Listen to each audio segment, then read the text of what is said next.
only shitty thing about this microphone is I can't really get the cord out of the way, but this should work. Hey guys! So there's a new Marvel thing out, and in typical fashion for the last few releases, people are divided as f*** about it. Sorry I sound like this, I just woke up because I was gonna do my review yesterday. For some reason at 6:30 at night, they're still working on cutting down a tree outside. I probably shouldn't even be doing this right now. Couldn't really do that. Now, I'm gonna be completely honest here. I was definitely a Marvel shill circa like 2018, 2019. Like, I distinctly remember getting frustrated at people online that were just criticizing the MCU because I was that ingrained into it. You can hide behind these keyboards. Just completely ignoring the flaws like we see so many people online doing nowadays. Why don't we look at some flashbacks? Really? All of the movies take place in the same universe. Why wouldn't they all have the same style? Who cares if they stick to a formula? Marvel movies are crowd-pleasing, and big action CGI spectacle at the end of the movie is so much fun. No. Endgame wasn't the end, it's just the beginning. Phase 4 and on are gonna be so great and blow our f***ing minds. Yeah, those days are long over. Leading me to today's review, the latest MCU movie to probably surprise literally no one, Ant-Man and the Wasp, Alright friends, based on that intro, I'd like to give you a quick little quiz. Question number 1, did I like this movie? Lock in your answers now. Is the Jeopardy theme playing? No, I didn't like this movie. The plot premise is, after the events of Endgame, Scott's kinda coasting through life. He wrote a book about his adventures. People recognize him as an Avenger. He's living off the funds from that book, and he's spending his time with Evangeline Lilly's Hope and his daughter Cassie, this time played by Katherine Newton. That's when Cassie and Michael Douglas's Hank Pym introduce their latest magical scientific bullshit device, a Hubble telescope for the quantum realm, as they call it. And then, because the plot needs to happen, for some reason even after they shut off the device, all of them, including Michelle Pfeiffer's Janet, are sucked into the quantum realm where they meet a bunch of freedom fighters and Kang the Conqueror. And that's all I'm going to give without spoilers. By the way, if you want to give yourself alcohol poisoning, take a shot anytime I say the word quantum realm. Let's see how far you get. By the way, that is not supposed to be directed towards any underage people watching this. Okay, I'm gonna be real, and my wife's probably gonna hate me saying this because she doesn't like it when I talk bad about myself, but I feel like a f***ing moron right now. I actually expected something special and different here, especially from those trailers. I actually thought this movie was going to be serious? I mean, those trailers showed us a completely different movie from what we got. From this trailer, I expected an actual dark MCU entry that actually had stakes and allowed Kang to be a scary villain, using the quantum realm for evil and maybe even having some permanent consequences for our characters, maybe even killing somebody off. We really needed some tragic, scary, and intense moments for Kang to drive home the fact that he is our next Avengers level threat, and this movie did not pull that off at all. What did we get instead? A complete mess of a story with so many logical leaps and inconsistencies before the group even gets into the quantum realm, and as the movie goes on, the writing just gets worse and worse, especially when you consider that every single moment they have that could have been intense, dramatic, or tragic is undercut by a half-assed joke. Actually, it's undercut by an overabundance of corny half-assed jokes that we've all come to hate from Marvel. At least most of us have. I mean, this is the main thing we've been dragging them for from the beginning. Too many jokes. There's a scene in here where Kang's soldiers are attacking quantum realm civilians, basically. There's innocent people dying, there's fire, there's explosions, there's dead bodies on the ground. And Scott is over here lightheartedly teaching Cassie how to shrink and punch somebody in an Ant-Man suit. Right, one move, jump tap. I know how to do it, Dad. Oh, do you? Yes. Really? Because it didn't look like it from my end. This is the main problem with this film, and the main problem I've had with all of Phase 4 so far, and now it's carrying over going into Phase 5. Hardly anything is allowed to actually be serious and just dramatically play out anymore without a joke, and it really just robs the movie of any stakes it could have. How am I supposed to feel for these characters, fear for them, be invested in their adventure, if I know that they're just gonna make a corny joke and punch their way out of every single situation with no real consequences? Don't ask questions. Just consume product and then get excited for next product. It's like that toy box theory that people have said where, like, yeah, when you work with Marvel, you get to take all the toys out of the toy box and play for them a little bit, but you gotta put them back exactly how you found it. He's just a kid, he can fall over, he's not even real. Guns aren't cool, so you can hop off the table. Bunch of losers, these guys. That's been the problem with comics for years, and now it's finally working its way into the movies. It's just annoying, and it leaves me sitting there thinking, if you're not gonna take this shit seriously, why should I? even new characters that are introduced, like, MODOK. By the way, don't come at me for spoilers, it's in the damn trailer. But yeah, MODOK, when he shows up, he actually has a really cool introduction. He shows us a quick, terrifying weapon of mass destruction that will stop at nothing to get the... Oh.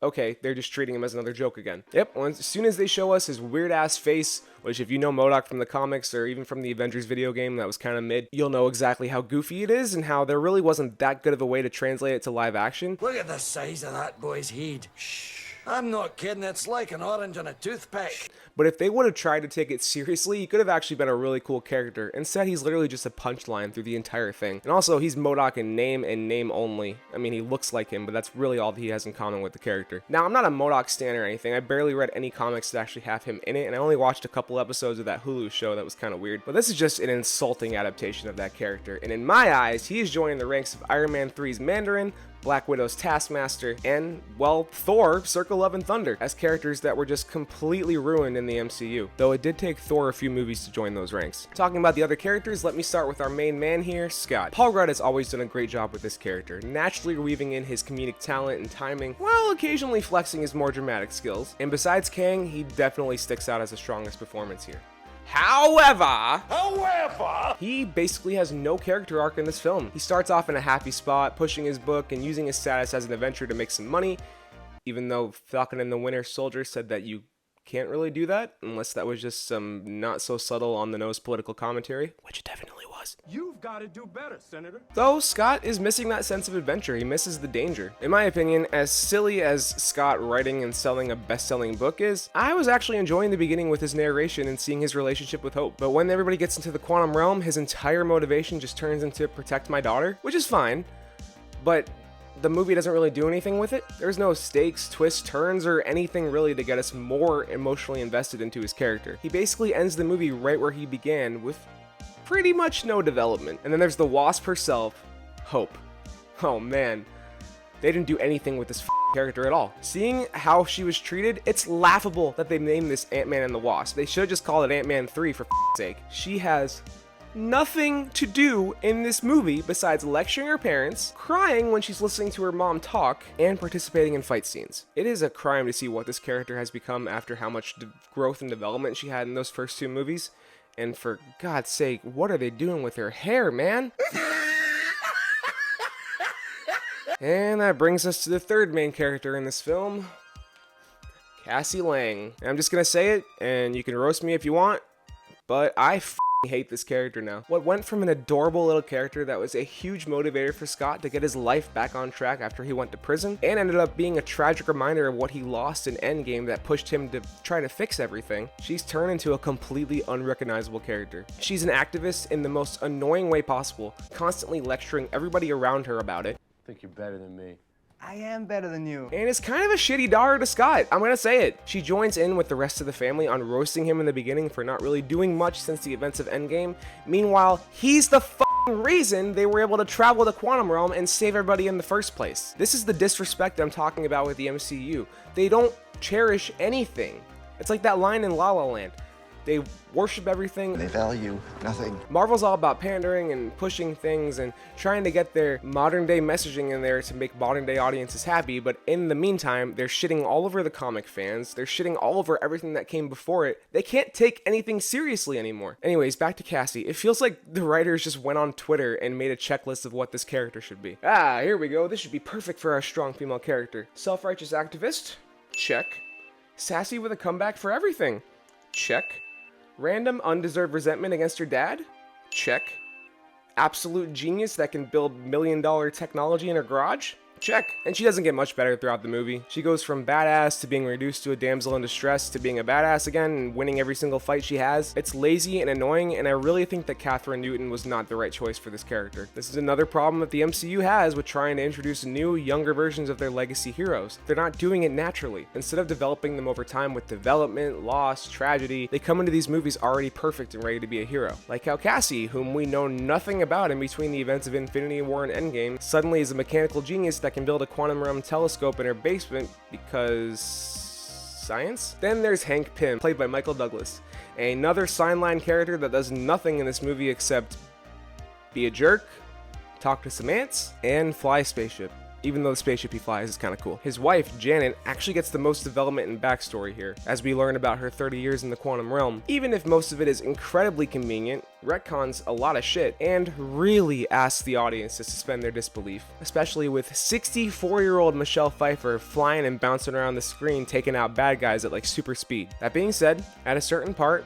just like all the other characters in this damn movie, her character gets sidelined. And before I bring up the main villain, I'll also mention the supporting characters of weird organisms and people that they find in the quantum realm. Only one of them, voiced by David Dastmalchian after him, Michael Pena, and T.I. were cut out of this movie, It's so on right now. is memorable and kind of funny, while the rest are completely nothing characters that are there either to just fight in the battle scene or be cannon fodder. Though William Jackson Harper has a small role as a telepath that made me smile, so that's something. Okay, so now that I've torn apart most of the characters in this movie, let's talk about the best one, Kang the Conqueror. This seems to be the main thing that most reviews are agreeing on with this film, is that Jonathan Majors gave a great performance as Kang. Silly, logical leaps of his backstory aside, he has a threatening presence after his introduction, and his motivation makes enough sense. And Majors does give a great performance, giving us someone who is clearly convinced he's doing the right thing while committing some horrible atrocities. He shows the desperation and determination of someone in this situation with that look behind his pained eyes, and when he's trying to be friendly and get someone on his side, he's actually pretty damn charming. But when things keep going, he actually gets more ruthless and villainous. It's just a shame that they really dropped the ball with this villain in the last act, especially when you consider the fact that he's supposed to be the big bad of the MCU right now.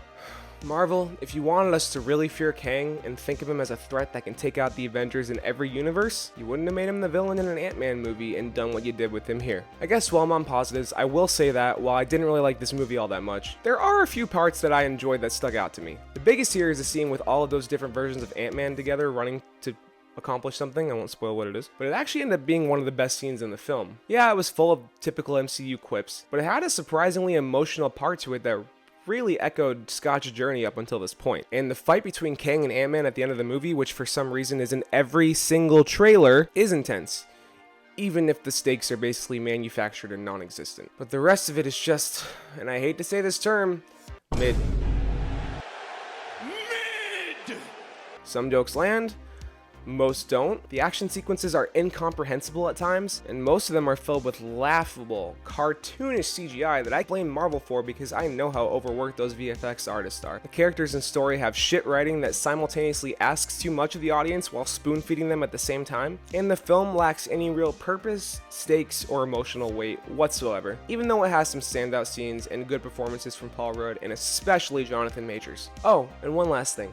What the f is the quantum realm supposed to actually be? It went from just being a ton of like geometric shapes and mind-blowing visuals that you can get lost and die in, to suddenly just being like the universe in Star Wars. It just doesn't make any sense, like so much of this bland, formulaic, and forgettable MCU movie. And that's my review of Ant-Man and the Wasp: Quantumania. If you like this review, you know what to do. Please hit that thumbs up button to leave me a like. It really helps me out. And if you saw this film, let me know what you thought in the comments below. I'd also appreciate you subscribing if you haven't already done so. And make sure to click the bell icon so that you can get notified whenever I post again. I usually put 1 or 2 reviews out a week. Finally, you can click or tap on these cards here. They'll take you to my microphone's in the way. Finally, you can click or tap on these cards here. They'll take you to my review of Babylon, or just over to my channel where you can check out my reviews, my shorts, and my old shit. Thanks for watching, everybody, and I'll see you next time for my review of Cocaine Bear. Man, I can't wait for that movie.